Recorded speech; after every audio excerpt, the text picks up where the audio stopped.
Well, do you know what? I just said I have to say something because Dublin Zoo obviously are in a bit of trouble. So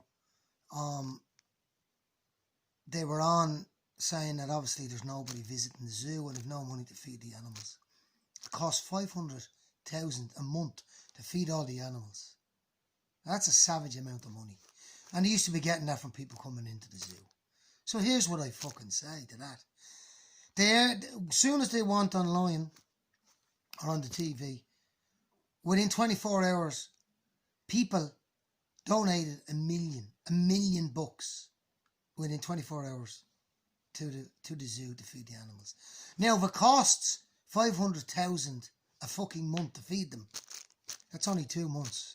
So they're going to constantly look for money. And here's the fucking thing that I have. Zoos are for our entertainment.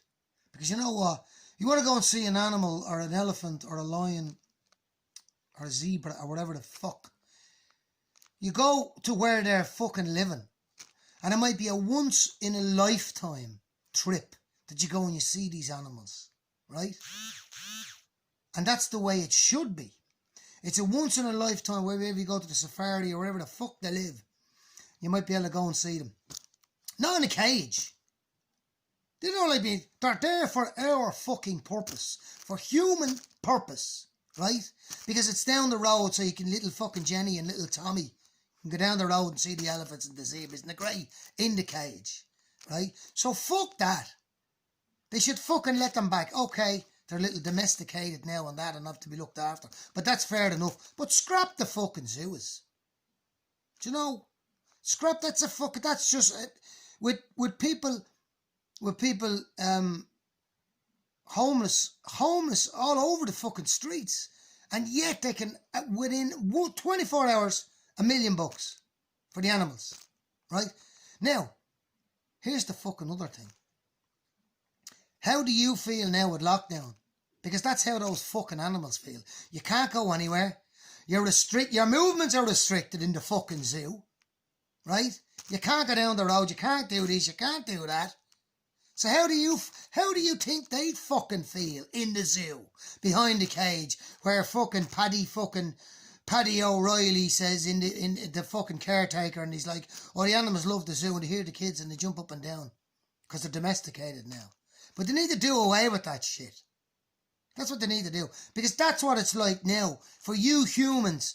You're now in cages, you're now in lockdown like the animals, and you don't fucking like it. So let them all fucking scrap the zoos. Scrap them. End the fucking story. I mean, the way it is they fend for them fucking selves. That's what it's about. Survival. Do you know what I mean? I come home, my little dog Rosie. I've no money to feed you, Rose. Off you go into the wilderness, get a few rats. You have to look after yourself, because now I have to look after myself. Do you know what I'm saying?